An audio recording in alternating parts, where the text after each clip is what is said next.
Welcome to the Reality Revolution. I'm your host, Brian Scott. I'm so excited to return to Robert B. Stone and his book, The Magic of Psychotronic Power. I wanted to cover an amazing chapter, Psychotronic Power to Overcome Superhuman Obstacles. This covers some information that Robert Stone discussed in our episode, Metaphysical Miracle Power by Robert B. Stone. In particular, it is how to get rid of insects and ants and deal with major problems in the world using psychotronic power. Psychotronic power is using the mind and the energies of the mind in order to create outside results. And in this one, he deals with, very interestingly, how to eliminate insects and pests and deal with weather and a number of things that you might not normally consider your mind to have power over. Psychotronic power to overcome superhuman obstacles. In this chapter, you learn how to help overcome natural scourges, whether ants in your kitchen or scavengers on your farm. You can control the weather, if you really must, even predict earthquakes and natural disasters in plenty of time to take life-saving steps. Finally, you learn ways to solve seemingly superhuman problems quickly and easily. What happens when an irresistible force meets an immovable body? That question has been puzzled by physicists and philosophers for decades now. The answer is known. The winner, the irresistible force. The reason is that the only known irresistible force is that of psychotronic power. And when psychotronic power meets an immovable body, it dissolves it. The energy of consciousness has now been observed under laboratory conditions to dematerialize and rematerialize. One day, we will realize we have all been wizards from the start. Scientists are busy looking for the kinds of change in the parameters of present laws that will embrace a whole new set of data. This data includes moving objects with consciousness, causing both levitation and an increase in weight with consciousness, changing the molecular structure of material with consciousness. Consciousness, the very factor that devised these scientific laws, must now change them in order to make room for itself. Meanwhile, realizing his newly accepted powers, man can move ahead using them in a controlled manner to overcome obstacles and improve his life. Overcoming natural scourges. A group of people that meet with the author in Hawaii periodically to work on human problems, both the individual and collective, kind heard about a plague of blackbirds that hit a Maryland area. The local farmers were losing their crops. The millions of scavengers were stripping the area. Local authorities had tried shooting off shotguns, even cannons. Now they had been there nearly 2 weeks, and there was talk of using strong poisons. We decided to act. 5,000 miles away, we went to our special rooms, invited the bird leaders to enter and discuss the problem. Since each person did this in his own way, I can only describe how I conducted this interview. Staring them in the eye and pointing at them, I said, "You are hurting a lot of people. You cannot blame them for striking back. They will hurt you. Why not leave now and find some other place where you will not be causing a problem?" That was the gist of it. We read in the afternoon papers the next day that at 6 a.m. the birds had left. That was midnight Hawaiian time, 1 hour after the collective psychotronic power of some 20 people had been leveled at them. Farmers are not the only people who are threatened by natural pests, insects, and scourges. Suburban dwellers can lose their peace of mind to ants, weevils, termites, and cockroaches. Poison sprays are often more dangerous to the user than to the sprayed. The psychotronic energy is far safer. You can take action against these natural invaders. However, your action needs to be on a high level of respect for life. The late Albert Schweitzer gave up a successful professional career as an instructor in theology in Strasbourg in the early 1900s to study medicine so that he could be of direct service to mankind. He left Europe for remote Africa, where he set up a healthcare center, African style, where Africans could receive modern medical benefits without leaving familiar surroundings. He did not impose his way or modern man's way on them. That could have created other problems for them. He displayed a reverence for all lifestyles and indeed for all life. Dr. Schweitzer knew something. So did a man named Boone, who wrote Kinship with All Life, whom I mentioned previously, and so do the American Indians, as demonstrated by the medicine men like Rolling Thunder and Soloho. What they all were aware of is the common denominator of life that permeates it from the ant to man. The Indian calls it the Great Spirit. Philosophers call it God. Scientists now call it a field of consciousness. Whatever you call it matters little. What matters is your own relationship to this common denominator. If you feel separate, you create a separation, and psychotronic energy cannot flow across that separation. It is like the circuit is not closed until you see it closed. Feel this common denominator. Accept it. Attune yourself to all life. If you can, you're able to produce a psychotronic power that knows no limit except the limit of common good. This does not mean you have to feel a brother-sister relationship with a cockroach, but you have to cancel out disgust, fear, and the urge to kill it. Instead, you have to recognize it as a living expression of some common denominator to all life, which you share with the cockroach. Little wonder that people cannot get rid of ants, termites, and cockroaches. Here is an action plan that helps to overcome this natural barrier and permit psychotronic energy to succeed where sprays and poisons fail. Action plan number 1 to get rid of insects. Go to your special room in meditation. Deepen your relaxation by taking several deep breaths. Each time you exhale, feel yourself getting sleepier. Imagine that you are dreaming and the chief of the ants or other bothersome scourge appears before you, greatly enlarged in costume and able to speak. Tell about your problems. Make a bargain, perhaps like, I won't harm you and your friends if you leave within 24 hours. Assure the insects that there are other places to go that will not cause a problem, such as here. Point, stare, gesticulate with your hands. End your session. Add a real-life conversation when you next see such an insect where it is not supposed to be. Remind the insect of your bargain, speaking out loud, pointing at and looking at the insect, knowing that the agreement will be kept.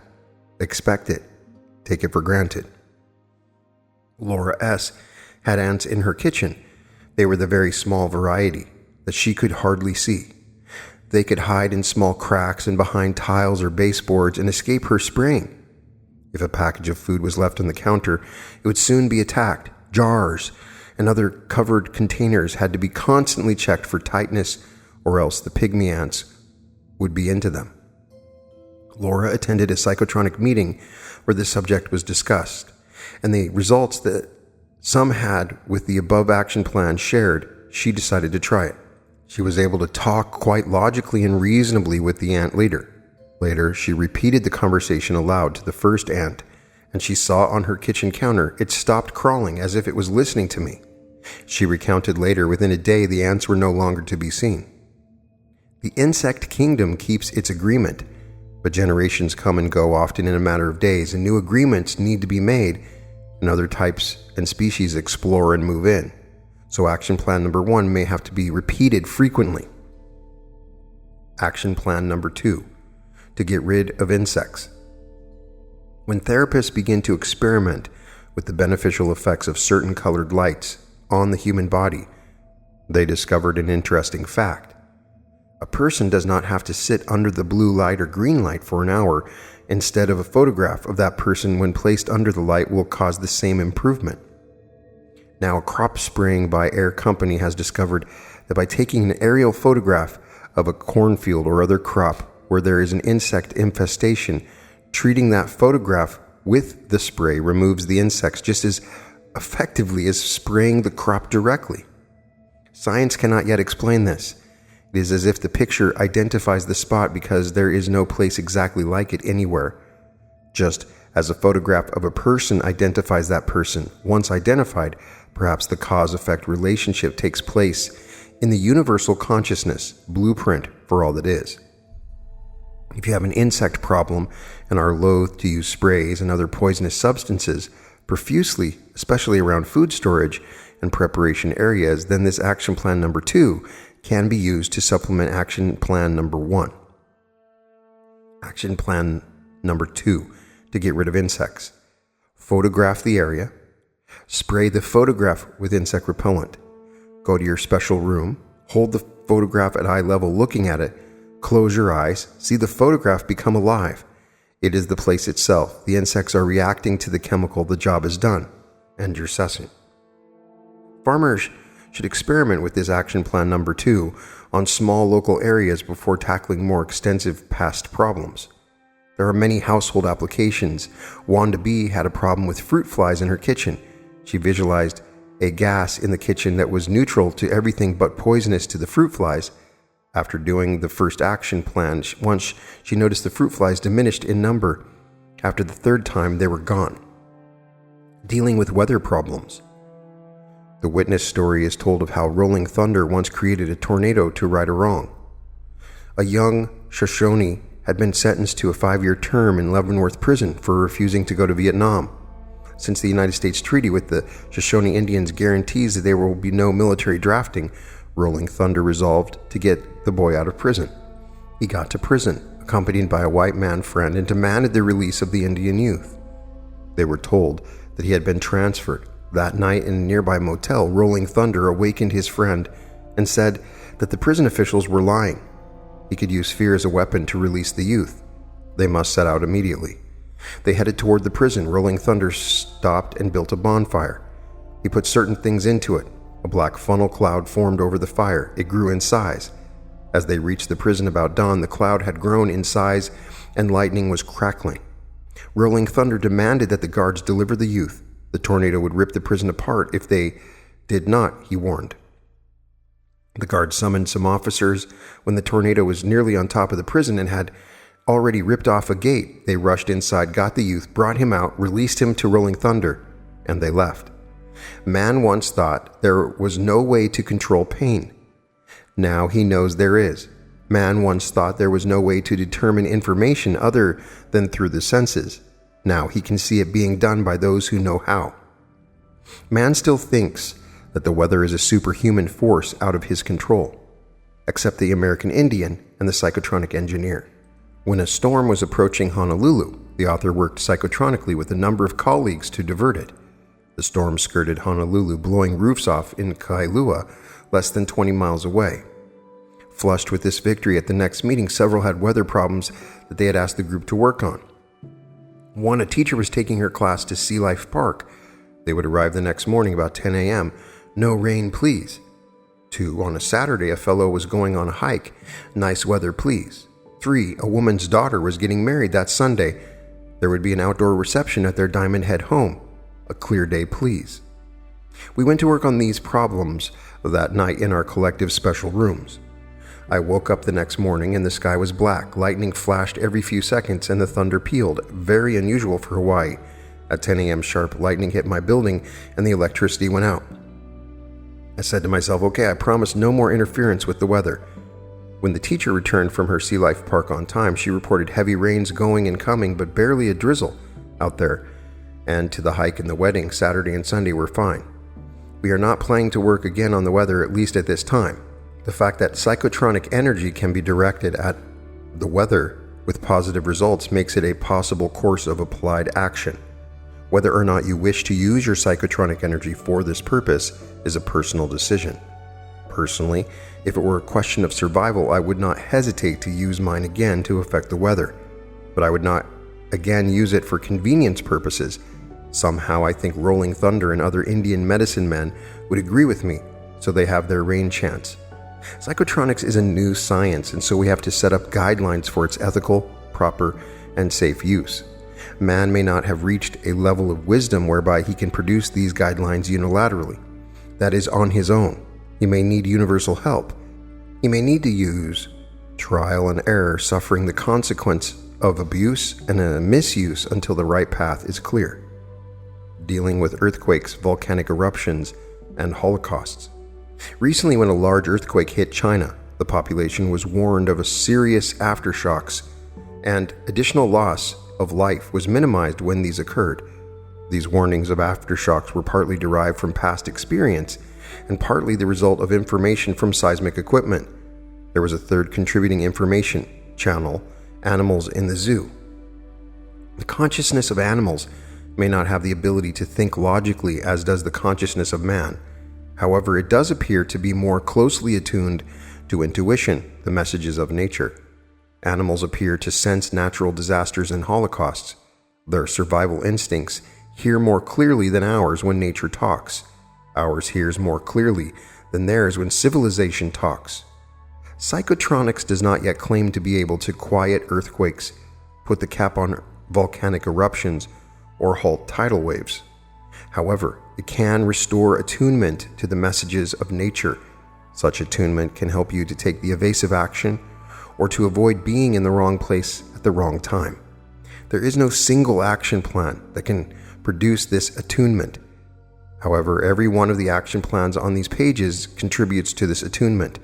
The aspects of these action plans that bear most sensitively on this attunement are going to your special room, being under the skylight, being aware of the cosmic psychotronic generator, feeling love and respect for all plants, animals, and people, and sensing you are part of a universal consciousness. If you've been doing action plans that entail these aspects, you are then in greater attunement. You can trust your intuition, your gut feelings. Once you get feelings of uneasiness about where you are, a sense of nervousness about impending events, you can use the following action plan to get verification and possibly further details. Action plan to check for possible impending holocaust. Go to your special room under the skylight. Create a screen in the space ahead of you. Ask for a sign of any impending disaster to appear on your screen. Place a calendar and a clock near the screen. If an image of an event appears on your screen, check the clock and calendar to time it. End your session and take whatever action comes to mind first. It is usually the most dependable. Persons chronically afraid or others who tend toward feelings of doomsday are providing static due to emotional or other conditioned causes. This static will interfere with effective use of this action plan. Psychotronic power and prayer power. A woman kneels in prayer. A child is seriously ill. She beseeches the Almighty to heal her child. A man is tossing at sea on a life raft. He has been drifting for 10 days. He prays for rescue. A little girl prays for a doll at Christmas. The mother's child is healed. The man at sea is rescued. The little girl gets her doll. All coincidences, or are prayers answered? The religionist would say God has heard all three prayers and answered them. The psychotronic engineer would say that all three people have succeeded in eliciting the agreement of the cosmos. A woman became interested in a geodetic dome. She wished she could have a miniature one or an easy way to make one. She was driving in town one day. As a car up ahead started, when the light turned green, a package dropped out of its partly opened rear trunk. She blew the horn, but the car kept on going. She got out of her car, picked up the package. Later, when she arrived home, she opened the package. It was a geodetic dome with no clue as to who the owner was. A New York man needed a rare book. He heard there was a chance he might find it in Canada. He made preparations to go. Crossing Madison Avenue one day, deep in thought, he bumped into a man carrying books. They spilled into the middle of the street. He helped the man pick them up. There was the rare book he had been seeking. Are these coincidences? Prayers answered, or the energy of consciousness at work? The author is compelled to rule out coincidence. The incidence of coincidence, if that is indeed what it is so high as to render the word invalid or change its meaning. The author is also compelled to see no difference in prayers answered and the energy of consciousness at work. The work that Dr. Edgar Mitchell has been doing, both as head of the Institute of Noetic Sciences and as a researcher for Stanford Research Institute, leads him and his colleagues to believe that science must go to a cosmology that leans much closer to religion than to classical science. The scientists are hypothesizing that perhaps there is a fundamental, ultimate consciousness that indeed governs, directs, and guides the universe. He compares this ultimate consciousness to a universal field of consciousness that permeates all space and has such properties as intention, awareness, and agreement. He sees a possibility that just as plasma can trap magnetic lines of force, changes in this field of consciousness can change and influence matter. Compare this to the point of view of another kind of doctor, a doctor of divinity, Dr. Margaret Breese Whiting, who said, "God sleeps in the minerals, awakes in plants, walks in the animals, and thinks in man." Yes, the no man's land between science and religion is now approaching every man's land.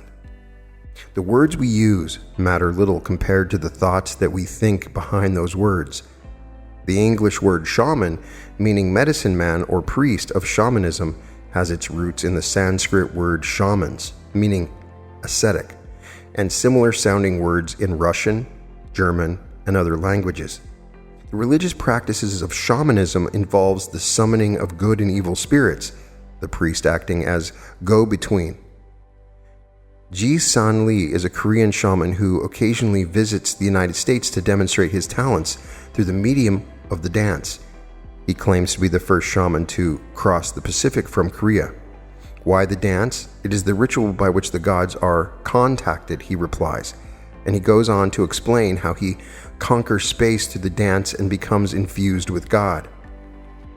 Using shamanism as a bridge, we can see consciousness at work in all religious observances, evoking the agreement of universal consciousness to affect matter. A priest on the East Coast, Father G, combines his church activities with teaching nationally popular mind course. He tells the story of how he commissioned an artist to paint a large ceiling mural depicting a religious scene. It was decided that it would be done on large squares of canvas and later installed on the ceiling. When it was completed and installation began, no adhesive would hold the canvas squares to the ceiling. One might stay up a minute or two, then down it would come. Father G got up there himself to supervise to no avail. Then he decided climbing a ladder was not necessarily getting closer to God. He went to his study, relaxed, and asked for a solution to appear. He saw a can of plain Elmer's glue standing beside a standard table iron. In a few minutes, as unlikely as they sounded, both items were obtained, and he was back on top of the ladder. The glue was applied, the canvas held to the ceiling, the hot iron was applied. There was a sizzling sound. He took his hands away, the canvas held, and has remained up. Psychotronic energy or divine energy. Become like a child and you enter the kingdom of heaven. A child is on low brain wave frequency a greater percentage of the time. A child daydreams. A child respects his imagination. Jesus said that if you desire something with all your heart, soul, and mind, you can move mountains. Add expecting to desire and you have faith.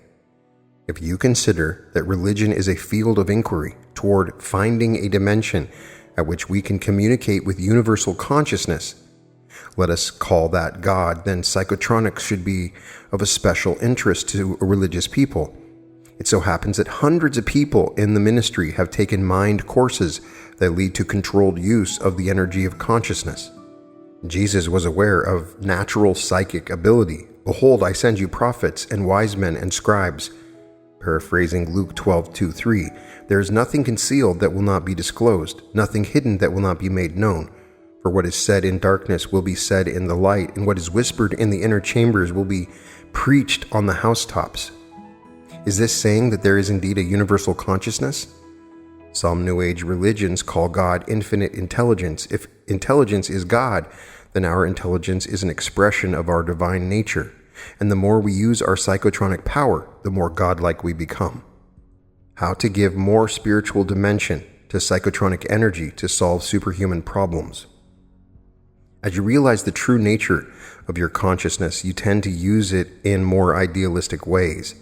Khalil Gibran, author of The Prophet, advised us not to invite a rich man to our house for dinner, as he would only pay us back by inviting us to his house for dinner. Invite a poor man, he said, who cannot return the favor, then the universe must pay you back. The universal consciousness does indeed respond. Psychotronic work is accomplished as if by miraculous coincidence. The right people turn up at the right time. Our will is done. However, sometimes our will is in direct opposition to universal will. Then we wonder why psychotronic energy we put out does not work. The process of aligning our will to the universal will is sometimes called meditation. Meditation comes in many methods and forms. Whatever methodology is used, it is aimed at relaxing the body and the mind and attuning to the universal consciousness. It is as if you are saying, "Hey Dad, remember me? I'm your child."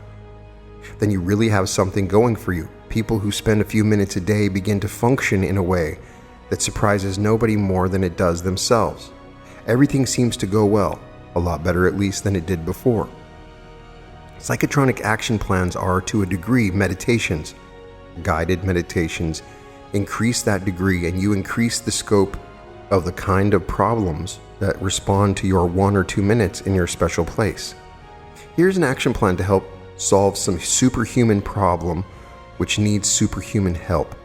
These could be problems having to do with taking a long trip, obtaining a seldom given governmental permission, getting a sizable acquisition, escaping from an impossible situation, recovering from a so-called terminal disease, ending in an intolerable condition.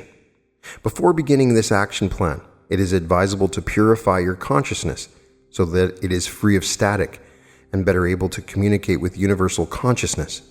For 24 hours prior to the start of this action plan, do some or all of the following purifications. 1. Fast, skipping all meals and taking only water and fruit juice. 2. Visit a church or synagogue and spend at least 15 minutes in quiet contemplation. 3. Avoid smoking and drinking intoxicants or stimulants such as coffee or tea. 4. Stay out of the presence of negative, angry, or unpleasant people. And 5. Avoid crowds. With a consciousness that is elevated in vibration due to these purifying steps, you are ready to begin. Action plan to enlist superhuman assistance. Go to your special room. Relax into a state of ecstatic tranquility. Turn your awareness to space in increasing increments. The space in your room, your house, your town, your state, your country, the continent, the planet, the solar system, the galaxy, other galaxies. Call on the universe to hear your problem. You may mention names of the deity, lesser deities, saints, ascended masters, any names in your culture or religion that are step-up transformers to the highest, but do not personify space. Speak aloud, using your hands in prayer or supplication, requesting a solution to the problem. Do not decide the details of the solution yourself, merely request the end of the problem. Sit quietly for 5 minutes in silence and respect. Return your awareness by the same route, galaxy, planetary system, Earth, etc., to your room. Bow your head 3 times, giving a psychotronic receipt or acknowledgement of the contact with universal consciousness, your thanks, and your acceptance. Uniting psychotronic powers from many sources to dissolve your problem. William and Francis G. were driving in the early morning hours through a deserted countryside when their car motor suddenly sputtered and went dead. William got out, tinkered with the carburetor and ignition system, got back in, and tried the starter. The motor started. They were on their way again, but in another minute or 2, the car stalled again. He got it started again, but in less than a mile, it stalled again. This happened again and again. After a dozen stops and starts, when it became apparent they would be all night getting home, Francis suggested to William that they go to their meditative level and call on higher consciousness to solve the problem. With typical masculine assertiveness, William replied, "No, I think I know what is wrong. I'll get it this time." But he didn't. So when the car stalled again, Frances decided to take the matter in her own hands and turn it over to higher hands. She sat in the car and performed the equivalent of the action plan above to enlist superhuman assistance. When William had done his tinkering again, he got back in the car once again and started up. This time the car purred peacefully all the way home, but the conversation inside the car was something less than peaceful, as Frances tried to convince William that she had successfully summoned help from above, and William tried to convince Frances that he had finally discovered the right thing to do. The truth is, they were both right.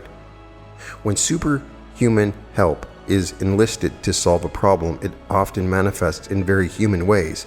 You get an idea, you do the right thing, you receive help from another person, you enjoy the benefit of happy coincidence.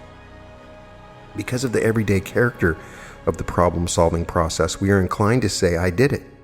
It comes through our consciousness just like any other idea we get, so we say, "I got the idea too." This has a detrimental effect on the full workings of psychotronic power.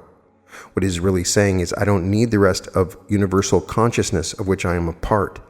The part that I am is sufficient to me and my problems.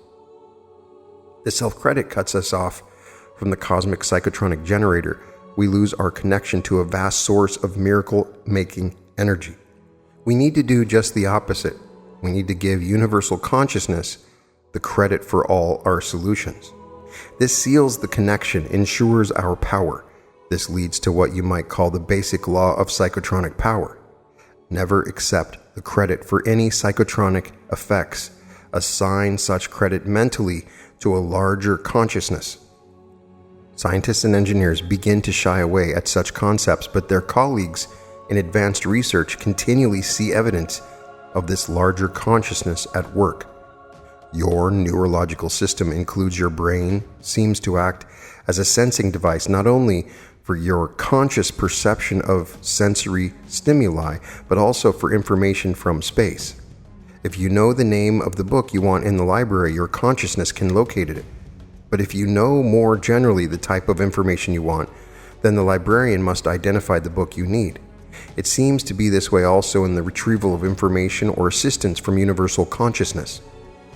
Our consciousness reaches for the help, but instead of our mind latching onto it, outside intelligence, the librarian, hands it to our mind. So what the basic law of psychotronic power is really saying is, don't fire the librarian.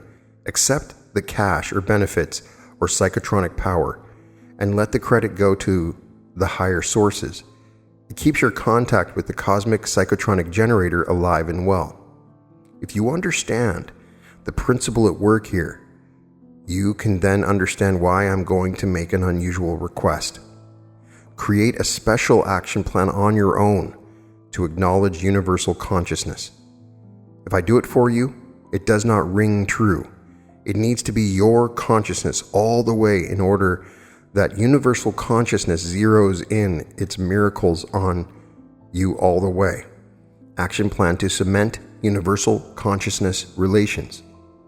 You create according to your own feelings, desires, and intentions. You have cemented relations with the strongest possible ally.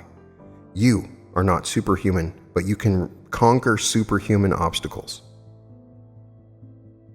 This concludes this particular chapter, Psychotronic Power to Overcome Superhuman Obstacles. I've always loved the way that Robert Stone writes, and he addresses very unique circumstances that we don't talk about. I have come to this chapter several times, and his teaching several times. We have an ant problem in our house. Super tiny ants that come out of nowhere and just overwhelm us. And we've tried traps and poisons, a variety of different things, and there has been no success. So after reading Robert Stone's technique, I imagined meeting the queen and making a deal with them that as long as they didn't come in the house, they had free access to everything they wanted in the backyard. That I would not kill them if I saw them, that I would appreciate them as long as they stayed away from the house. And it worked for about 2 weeks. As I have found, the new ants are born on a regular basis and are not aware of these deals. So on a regular basis, I'll go back and have a conversation with the ant. And we have had no problems with ants for a pretty long while now, as long as I continue to do that. If you have any other problems like this, give it a try. Have you ever tried to influence the weather? He says it's possible, and I believe I've been able to do it, but I would be careful because the weather is so complicated that by influencing the weather in your location, you may cause deleterious effects on other locations. So in my own opinion, I would stay away from attempting to influence the weather until we have a greater understanding of the overall effect of individual weather systems to the whole. All of the chapters in the Psychotronic book have one very powerful message, and that is your consciousness is very powerful and you can achieve amazing miracles. You can find prosperity, you can find better health, and all of that is indicated in the book. There are chapters on each of these ideas, on using your hands for energy, your eyes. Psychotronic power is very different than many of the authors that we've discussed, and that is why I like it. It's unique and powerful, and Robert Stone had an amazing way of writing. It's fun to read and listen to, and many of his techniques and action plans are super simple. They're not complicated. So I would definitely suggest you give some of these a try. And in particular, at the end, if you want to make a connection with the universal, if you do something such as fast or sacrifice something, going out of your way to make an attempt to do something in particular to purify yourself, I do believe that that's also very powerful. I would love to get your impressions and techniques of using your consciousness to change things like insects and animals and other superhuman obstacles. Please share your stories. Everybody check out the comments, and your stories will help us to have the confidence that this stuff works. You can find all episodes of The Reality Revolution at therealityrevolution.com. Check out the Robert B. Stone playlist, and more importantly, purchase the book, The Magic of Psychotronic Power. 13 amazing chapters on a variety of different ways you can use your consciousness to change your world and literally achieve miracles, love, health, fame, and fortune. All of it is available to you. Thank you so much, and welcome to the Reality Revolution.